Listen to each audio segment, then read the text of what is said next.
Good morning students, मैं राजेश नैन आप सभी का स्वागत करता हूं मेरे यूट्यूब चैनल पर। आज हम डिस्कस करेंगे chapter number 12 class 9th exercise 12.2 question number 5 को।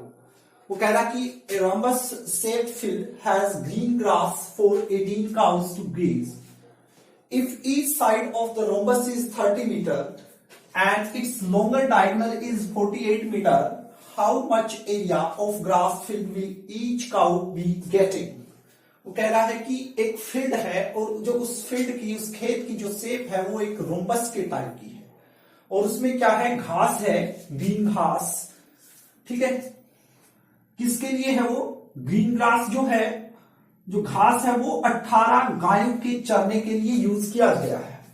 और ईच साइड ऑफ रोम्बस, जो रोम्बस है, अब रोम्बस का पता होना चाहिए जिसकी ऑल साइड क्या होती है, इक्वल होती है। रोम्बस की ऑल साइड इक्वल होती है और डायगोनल बाइसेक्ट करते ही चलो 90 डिग्री पर, ये बात पता होनी चाहिए। रोम्बस होता है जिसकी सभी भुजाएं बराबर होती है, तो 30 मीटर की है सारी की सारी भुजाएं। और जो लॉन्गर डायगोनल है, वीकन जो है, जो सबसे बड़ा है, वो कितने का है, 48 मीटर का है। तो कितना एरिया एक गाय प्राप्त करेगी चरने के लिए। ठीक है, घास का एक मैदान है, गायों के चरने के लिए है, 18 गाय है और जो घास का मैदान है वो रोम्बस के टाइप का है और रोम्बस की जो साइड है वो 30 मीटर की है और जो डायगोनल एक दिया हुआ है वो 48 का। इसके अकॉर्डिंग हम डायग्राम बनाएंगे। जैसे इस टाइप से क्या हो गया, ऑल साइड्स इक्वल दिखाएंगे।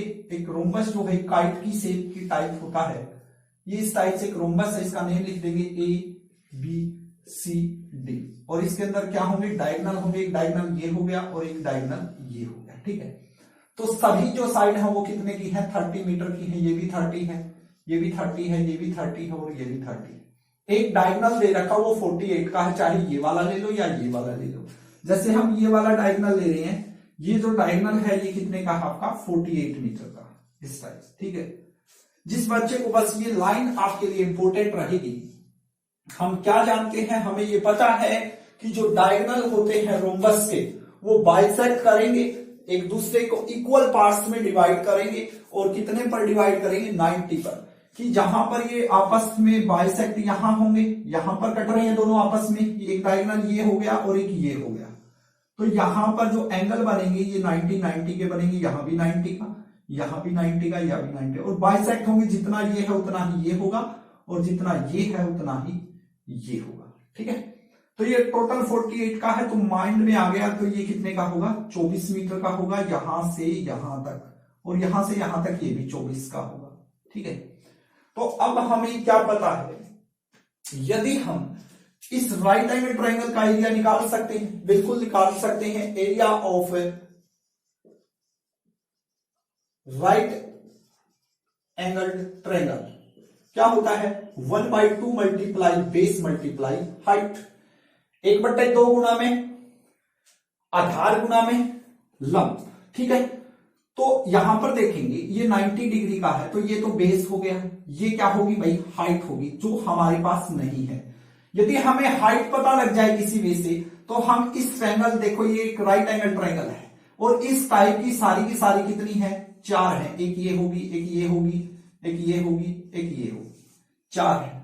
तो 4 से इसकी मल्टीप्लाई कर दे तो एरिया ऑफ रोम्बस आ जाएगा। एरिया ऑफ रोम्बस क्या होगा, पहले यही चीज क्लियर करते हैं। एरिया ऑफ रोम्बस क्या होगा, 4 multiply 1/2 multiply base multiply height होगा। एरिया ऑफ रोम्बस, रोम्बस का नेम क्या है, ABCD। बस यही चीज है, टोटल एरिया हमें बताना है। अब हमें किसी भी वे से ये हाइट बतानी है, तो according to Pythagoras theorem,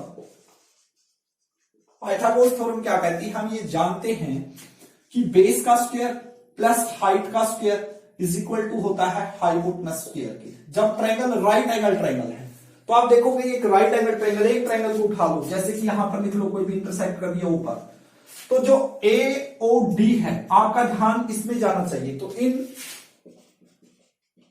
right angle triangle AOD, base तो हमारे पास है, देखो बेस क्या है, AB है, कितना है, 24 है, 24 मीटर है। क्या हमारे पास हाइट है? हाइट नहीं है। ओडी हमारे पास नहीं है। और क्या आपके पास हाइपोटेनस है? एडीजी हाँ है, 30 मीटर है। तो हम यहां से क्या निकाल सकते हैं? अब हाइट निकाल सकते हैं। एबी तो बेस कितना है हमारा 24, तो 24 whole square plus height, height की जगह क्या लिख देंगे?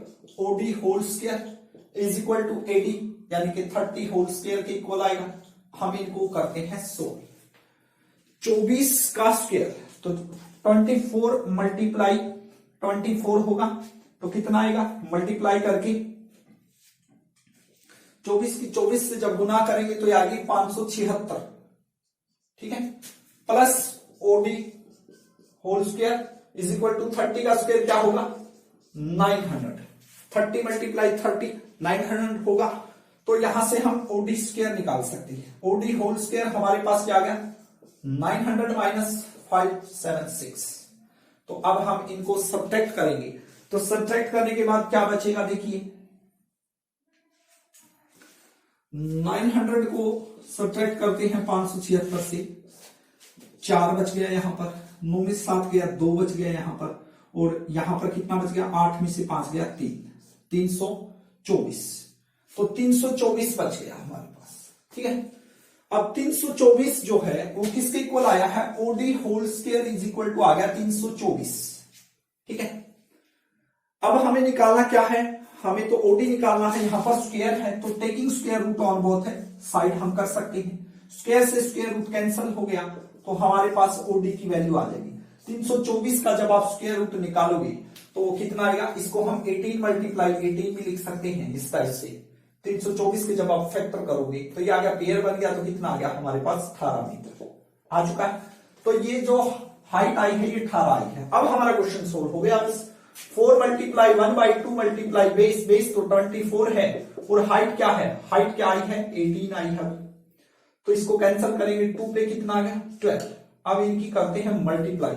12 चौके 48, 48 की 18 से, 48 की मल्टीप्लाई होगी 18 से, 8 के 8 से 64, 6 8 चौका 32 और 6 38, 1 की 8 से 8, 1 की 4 से 4, तो 4 8 और 8 16, 4 और 3 7 और 1 8, तो कितना आ गया?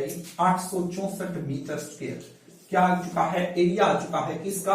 रोम्बस का एरिया आ चुका है, यानी कि टोटल एरिया आ चुका है हमारे पास 864 मीटर स्क्वायर। अब हमें बताना क्या है? बताना है कि कितना एरिया चढ़ने के लिए होगा एक गाय के लिए, ईच काउ, प्रत्येक गाय के लिए बताना है। ग्रास एरिया, ये जो एरिया आया है ये कितने का आया है? कितनी गायों की चल रही है यहां पर? 18। तो लिखेंगे ऐसे, ग्रास एरिया ऑफ 4 18 काउ कितना आ चुका है? 864 मीटर स्क्वायर। हमने बताना किसका है? एक गाय का बताना है। तो ग्रास एरिया 4 1 काउ के लिए क्या होगा भाई? 864 रुपए है मान लो टोटल आपके पास, आपने बांटने हैं वो 18 लोगों को, तो 18 से क्या कर देंगे? भाग कर देंगे, 18 से डिवाइड कर देंगे। तो डिवाइड करेंगे तो हमारे पास ये कट के आएगा कुछ 48 मीटर स्क्वायर, ठीक है। जब 864 को 18 से आप डिवाइड करोगे तो कितना आएगा? 48 मीटर स्क्वायर। तो इस वजह से आप इस क्वेश्चन को सोल्व करना है। आशा करता हूं कि आपको क्वेश्चन अच्छे से समझ आ गया होगा। फिर भी कहीं पर आपको कोई डाउट है तो मुझे मैसेज कीजिए। Thank you very much, have a nice day.